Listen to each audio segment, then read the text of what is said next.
ہے، صرف ایک بار حج کرنے گیا ہوں۔ میں نے کہا حضرت آپ کے پاس تو بہت پیسے ہیں، آپ تو کئی بار جا سکتے تھے، تو حج کرنے آپ دوبارہ کیوں نہیں گئے؟ تو حضرت صوفی صاحب رحمت اللہ تعالی علیہ نے ارشاد فرمایا، دیکھو بات یہ ہے کہ فوٹو کھچوانا پڑتا پاسپورٹ بنوانے کے لیے، اور فوٹو کھچوانا حرام ہے، اس لیے اب دل نے چاہا کہ فرض حج ادا ہو چکا ہے، علماء نے اس کے لیے اجازت دی ہے کہ فرض حج کے لیے تصویر کھچوا سکتے ہو، تو میں نے پاسپورٹ بنوانے کے لیے حج فرض ادا کرنے کے لیے تصویر کھچوا لی، پاسپورٹ بنوا لیا۔ زندگی میں ایک ہی مرتبہ حج کرنا فرض ہے، تو وہ فرض میرا ادا ہو گیا، اب میں جو حج کروں گا یہ نفلی ہوگا، تو نفلی حج کے لیے فوٹو کھچوانا کیسا ہے؟ یہ بار بار میرے ذہن میں بات آ رہی تھی، اور دل بھی چاہ رہا تھا کہ حضور کی بارگاہ میں حاضری دی جائے۔ یہ صوفی صاحب نے خود مجھ سے بیان کیا، دل چاہتا تھا کہ سرکار کی بارگاہ میں حاضری دے، مگر ناجائز کام۔ اس کے بعد حضرت نے فرمایا، میں نے سوال بھجوایا فلاں جگہ دارالفتہ میں، فلاں مفتی سے میں نے سوال کی کروایا، تو وہاں سے جواب آیا کہ آپ اگر بچتے ہیں تو بچتے رہیے۔ حضرت فرماتے ہیں یہ جواب ایسا نہیں تھا جو کلیئر ہوتا، اپنے الفاظ میں حضرت نے فرمایا، یہ بالکل واضح جواب مجھے سمجھ میں نہیں آیا کہ آپ اگر بچتے ہیں تو بچتے رہیے۔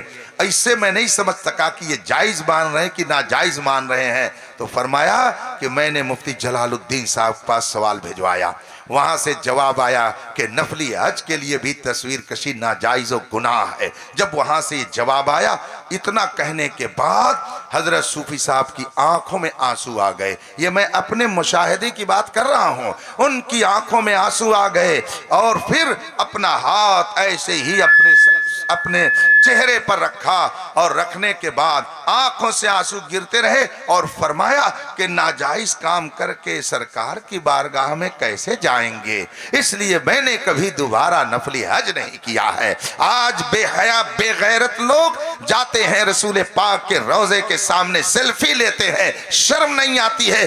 رسول پاک فرماتے ہیں ان اشد الناس عذابا یوم القیامت المصورون، قیامت کے دن سب سے سخت عذاب ان کو دیا جائے گا جو تصویر گری کرتے ہیں۔ رسول پاک صلی اللہ علیہ وسلم نے اتنی سختی سے منع کیا ہے۔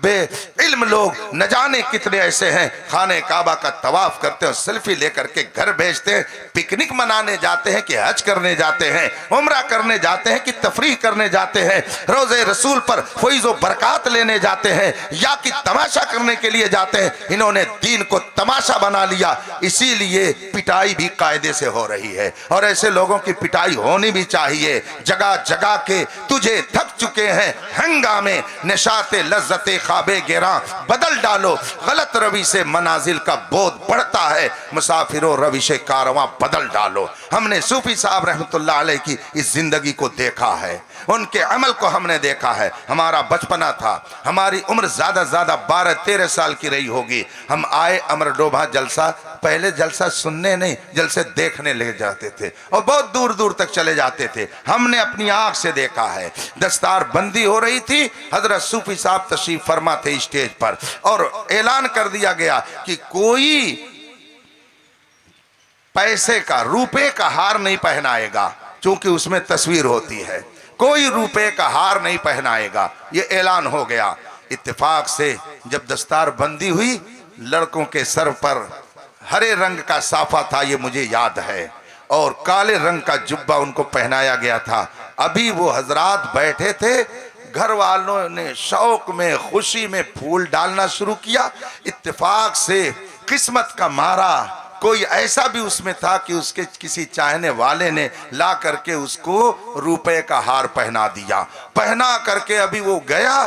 میری آنکھوں نے یہ دیکھا ہے، میں سنی ہوئی بات نہیں کہہ رہا ہوں، میں نے یہ دیکھا، اس کے گلے میں کسی نے ہار ڈالا روپے کا۔ حضرت صوفی صاحب بیٹھے تھے اور ایسے ہی آپ نے دیکھا تو آپ کی نظر اسی پر چلی گئی. میں نے خود یہ دیکھا, جلال میں اٹھے اور ایک تماچا مارا, اس کی پگڑی نیچے چلی گئی. آپ نے یہ نہیں تصور فرمایا کہ اس کی دستار ہو رہی ہے, اس کے احباب یہاں موجود ہیں, اس کے گھر والے یہاں موجود ہیں. حضور صوفی صاحب نے یہ درس دینا چاہا ہے کہ تم عالم دین بن کے جا رہے ہو, نبی کی سنت اور نبی کے احکام کو اگر تم پامال کرو گے تو دوسروں کا حال کیا ہوگا. تم سچے عالم بن کے رہو گے تو تمہاری قوم تمہاری عزت کرے گی, تم باعمل رہو گے تو لوگوں کے دلوں پر تم حکومت کرو گے. تم عوام میں سے نہیں ہو, تم خواص میں سے ہو, اور جب خواص میں سے ہو تو عوام جیسی حرکت تمہیں نہیں کرنی چاہیے. یہ پیغام صوفی صاحب نے اپنے عمل کے ذریعہ دیا, یہ خود میں نے اپنی آنکھ سے دیکھا ہے. حضرت صوفی صاحب مجھ پر بے پناہ کرم یوں فرماتے تھے کہ میرے غریب خانے پر بھی جلوہ گر ہوئے, اور میں بیٹھا ہوا تھا ایک مرتبہ تنویر الاسلام میں, تو حضرت کے نے مجھ کو بہت ساری باتیں بتائیں. اسی میں نے کہا حضرت کچھ تبرک دے دیجئے, تو فرمایا دلائل الخیرات شریف پڑھنے کی اجازت میں تمہیں عطا کرتا ہوں. الحمدللہ مجھے حضور تاج الشریعہ سے جملہ اوراد و وظائف کی اجازت ہے. خلافت مجھے حاصل ہے سلسلے قادریہ برکاتیہ رضویہ کی. حضور محدث کبیر سے دلائل الخیرات شریف حزب البحر کی اجازت حاصل ہے, مگر اسپیشل دلائل الخیرات شریف کی تلاوت کی اجازت, تنہا اس درود پاک کی اجازت خطیب البراہین نے مجھے اسپیشل طور پہ عطا فرمائی ہے. وہ میرے شیخ قرات ہیں کہ جنہوں نے مجھے دلائل الخیرات شریف پڑھنے کی اجازت عطا فرمائی ہے. اس لیے الحمدللہ ان کے پاکیزہ کردار کو میں اپنی نظروں کے سامنے رکھتا ہوں. میں اپنے بزرگوں کا غدار نہیں, ان کا وفادار ہوں, ان کے نقش قدم پر چلنے کی کوشش کرتا ہوں. اس لیے کہ اعلیٰ حضرت نے فرمایا یا رسول اللہ تیرے غلاموں کا نقش قدم ہے راہ خدا, وہ کیا بہک سکے جو یہ سراغ لے کے چلے. نماز پڑھیے, بزرگوں کے نقش قدم پر چلیے, ہوا شور و غل سے اپنے آپ کو بچائیے, بچوں کو قاعدے سے پڑھائیے, ان کو محنت سے آپ تربیت دے کر کے کسی قابل بنائیے. اپنے بچوں کا خاص خیال رکھیے. یہ اپنا وقت گندی فلموں کے دیکھنے میں, پب جی کھیلنے میں, موبائل استعمال کرنے میں جو ضائع کر رہے ہیں, اس سے ان کی آنکھ ضائع ہو رہی ہے, آنکھ کی روشنی ختم ہو رہی ہے, ان کی صحت خراب ہو رہی ہے, ان کا وقت ضائع ہو رہا ہے, ان کا فیوچر تاریک ہو رہا ہے. آپ ان سب چیزوں پر توجہ دیں اور مسلک اعلیٰ حضرت پر سختی سے قائم رہیں. اللہ تبارک و تعالی اپنے حبیب کے صدقے میں ہمیں اور آپ کو دونوں جہان کی نعمتوں سے مالا مال فرمائے اور ایک اور نیک بن کر رہنے کی توفیق عطا فرمائے. وآخر دعوانا ان الحمدللہ رب العالمین. السلام علیکم.